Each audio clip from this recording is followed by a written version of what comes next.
السلام علیکم ورحمۃ اللہ وبرکاتہ۔ بسم اللہ الرحمن الرحیم۔ آج میں آپ کو ایک سنت بتانا چاہتا ہوں، وہ یہ ہے کہ حضرت انس رضی اللہ تعالیٰ عنہ عرض کرتے ہیں کہ رسول اللہ صلی اللہ علیہ وسلم کا یہ معمول تھا کہ جب کبھی آپ استنجا کا ارادہ فرماتے تو یہ دعا فرماتے: اللہم انی اعوذ بک من الخبث والخبائث، اے اللہ میں تیری پناہ لیتا ہوں خبیث جنوں سے، مرد ہو یا عورت۔ تو اس دعا کا اہتمام کرنا چاہیے۔ نبی پاک صلی اللہ علیہ وسلم کے جو دعائیں ہیں، جس موقع پر جو دعائیں آپ علیہ السلام نے قولاً یا فعلاً کر کے بتائی ہے، ان تمام دعاؤں پر عمل کرنا چاہیے۔ اس میں ہمارا دنیا اور آخرت کا فائدہ ہے۔ اب اسی دعا کو لے لیجئے۔ اس دعا میں آقا صلی اللہ علیہ وسلم نے خبیث جنوں سے پناہ مانگی ہے، اور حقیقت میں بات یہی ہے کہ بیت الخلاء میں جہاں گندگی ہوتی ہے وہاں پر شیاطین خبائث کا بسیرا ہو جاتا ہے، اس لیے ضرور پناہ مانگ لینی چاہیے۔ دیگر احادیث سے پتہ چلتا ہے کہ آدمی اگر مرد استنجا جاتا ہے، بیت الخلاء جاتا ہے دعا پڑھے بغیر، تو اندر جو شیاطین مادہ ہوتی ہے یعنی عورت، اس سے کھیلتی ہے، اور عورت جاتی ہے پڑھے بغیر، بھول پڑھے بغیر، تو شیطان مرد اس کے ساتھ کھیلتا ہے۔ تو اس لیے دعا کا اہتمام کرتے ہوئے دعا پڑھ کر جائیں، ضرور دعا پڑھیں۔ اس سے اللہ تعالیٰ آپ کو روحانی امراض جیسے وہم ہے، وسوسہ ہے، نہ جانے روحانی کون سے امراض ہیں، تمام امراض سے اللہ تعالیٰ آپ کو محفوظ رکھے گا۔ علماء نے یہاں تک فرمایا ہے کہ اگر کوئی جانے سے پہلے دعا پڑھنا بھول جائے اور جانے کے بعد اس کو یاد آئے، تو بعض علماء فرماتے ہیں کہ اس کو کپڑا نکالنے سے پہلے تک دعا یاد آ جائے تو پڑھ لے، ورنہ نہیں۔ لیکن بعض علماء فرماتے ہیں اگر ضرورت کے درمیان بھی اگر اس کو دعا یاد آ جائے تو دل ہی دل میں دعا پڑھ لے، پناہ مانگ لے، کیونکہ دعا مانگنا، پناہ مانگنا بہت ضروری ہے۔ اللہ تعالی ہم سب کو نبی پاک صلی اللہ علیہ وسلم کے ایک سنت کو جان جان کر عمل کرنے کی توفیق نصیب فرمائے۔ اب رہا مسئلہ، عموماً پہلے تو ٹوائلٹ، بیت الخلاء، قضائے حاجت کا جو گھر ہوتا تھا، یعنی جسے بیت الخلاء کہتے ہیں، وہ سب باہر ہوا کرتا تھا عام طور پر، اکثر و بیشتر، بلکہ 99% ٹوائلٹ باہر ہی ہوا کرتے تھے، دیکھے جو ہے وہ اندر ہوا کرتے تھے۔ لیکن اب ایک فیشن بن چکا ہے، اور عام طور پر گھروں میں ہی اندر ہی ٹوائلٹ ہو جاتا ہے، اٹیچ باتھ روم۔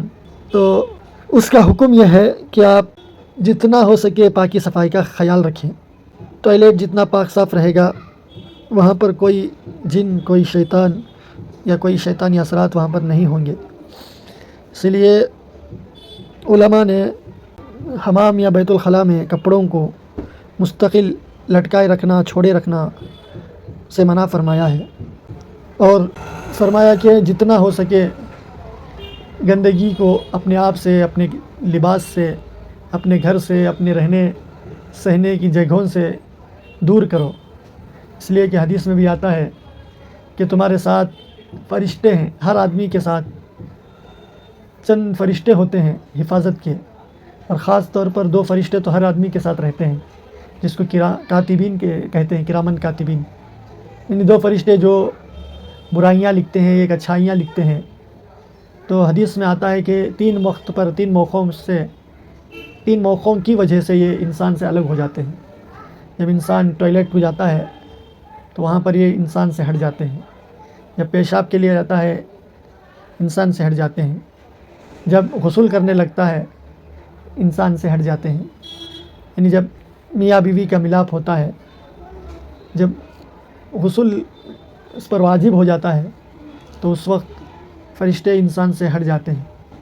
اس لیے جب علماء نے لکھا ہے، نزہۃ المجالس میں لکھا ہے کہ جو شخص ناپاک ہو کر سوتا ہے نسیان کی بیماری کا شکار ہوتا ہے۔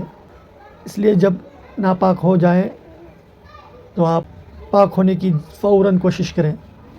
حائضہ عورت ہے، حیض کے ایام مخصوص ایام ہیں چل رہے ہو تو کوشش اس بات کی کرے کہ بلا وجہ گھر سے باہر نہ نکلے۔ عام طور پر بھی جب عورت باہر نکلتی ہے گھر سے تو حدیث میں آتا ہے استشرفہ الشیطان، شیطان اس کو جھانکنے لگتا ہے، اس کے پیچھے پڑ جاتا ہے۔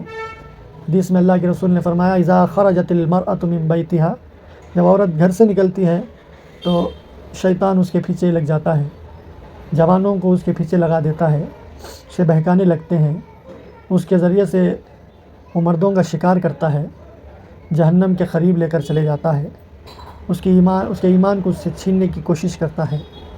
تو اس لیے عام طور پر بھی عورتوں کا جانا، باہر نکلنا بلا وجہ خطرے سے خالی نہیں۔ اس لیے جب بھی جائیں پاکی کے حالت میں ہی جائیں۔ اگر ناپاک ہے تو شدید ضرورت ہے، شدید عذر ہے تو جائیں، جو ضرورت ہو پوری ہو جائے فوراً گھر لوٹنے کی کوشش کریں، گھر میں رہے۔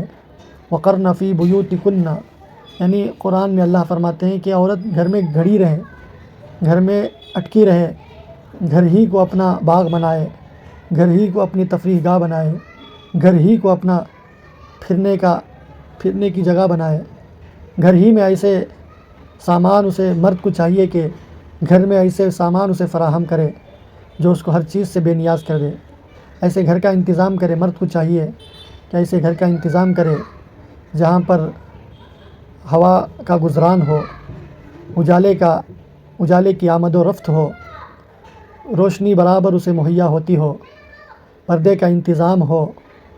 مرد کو چاہیے کہ یہ عورت کو ساری چیزیں حاصل ہونے والا گھر اسے عطا کرے۔ مرد کے ذمے ہے، 3 چیزیں مرد کے ذمے ہیں۔ ایک چیز نان و نفقہ ہے، عورت کا خرچہ برداشت کرنا ہے، اسے کپڑے دلانا ہے، اسے کھلانا پلانا ہے، بیمار پڑ جائے اس کا علاج دوا دارو کرنا ہے، ہر طرح سے اس کا خیال رکھنا ہے۔ دوسری ذمہ داری کپڑا دلانا ہے۔ تیسری ذمہ داری گھر دینا ہے، تو گھر بھی ایسا دے کہ بالکل اسے سپریٹ ہو۔ یہ عورت کے حقوق میں سے ہیں، اس کا گھر سپریٹ رہے گا۔ ہاں فیملی، جوائنٹ فیملی ٹھیک ہے، بہت بڑی نعمت ہے، مگر عورت انکار کر دے تو یہ اس کا حق ہے، اور یہ کہے کہ میں الگ رہنا چاہتی ہوں، مجھے سپریٹ گھر چاہیے، تو مرد کو چاہیے کہ اس کو الگ رکھے۔ مرد کے ذمہ ہے کہ اس کو الگ رکھے، اپنی حیثیت کے مطابق اس کو گھر دے۔ تو بہرحال کہہ رہا تھا کہ عورت جب باہر جائے تو ناپاکی کی حالت میں نہ جائے، شدید عذر پر جا سکتی ہے۔ تو حیض اور ناپاکی کے دنوں میں عورت قرآن نہیں پڑھ سکتی، قرآن چھو نہیں سکتی، ہاں سن سکتی ہے، مگر وہ دعائیں جو قرآن شریف کے، وہ دعائیں جو مسنون ہیں اور جو روزمرہ پڑھی جاتی ہیں، وہ دعاؤں کا تو اہتمام کر سکتی ہے۔ زمانے جاہلیت میں عورت جب ناپاک ہو جاتی تو اس کے برتنوں کو بھی باہر کر دیا جاتا، اس کے کپڑوں کو باہر کر دیا جاتا، بالکل عجیب طرح سے اسے دیکھا جاتا۔ لیکن اللہ نے اسلام کے ذریعے وہ چیز ہٹا دی اور کہا کہ عورت ساری چیزیں کر سکتی ہیں، اس کے ساتھ مرد سو سکتا ہے مگر مباشرت نہیں کر سکتا، اس کے قریب نہیں جا سکتا، مگر اس کے برتنوں میں کھانا، اس کا جھوٹا کھانا، اس کا جھوٹا پینا، اس کے ساتھ رہنا سہنا، اس میں کوئی عیب نہیں۔ تو بہرحال میں کہہ رہا تھا کہ جب بھی آپ ٹوائلٹ جائیں دعائیں پڑھ کر جائیں، اور جو ہی ناپاک ہو آپ فوراً پاک ہونے کی کوشش کریں۔ اللہ تعالیٰ پاک ہیں، پاک لوگوں کو پسند کرتے ہیں۔ یہ ساری باتیں حیا کے خلاف ہیں، مگر ان اللہ لا یستحیی من الحق، اللہ تعالیٰ حق بیان کرنے سے حیا نہیں کرتے۔ تو اس کو سامنے رکھتے ہوئے میں نے ساری باتیں بیان کر دی۔ امید ہے کہ آپ سب عمل کریں گے۔ اللہ تعالیٰ ہم سب کو عمل کی توفیق نصیب فرمائے۔ ایک ایک سنت کو جان جان کر عمل کرنے کی توفیق نصیب فرمائے۔ السلام علیکم ورحمۃ اللہ وبرکاتہ۔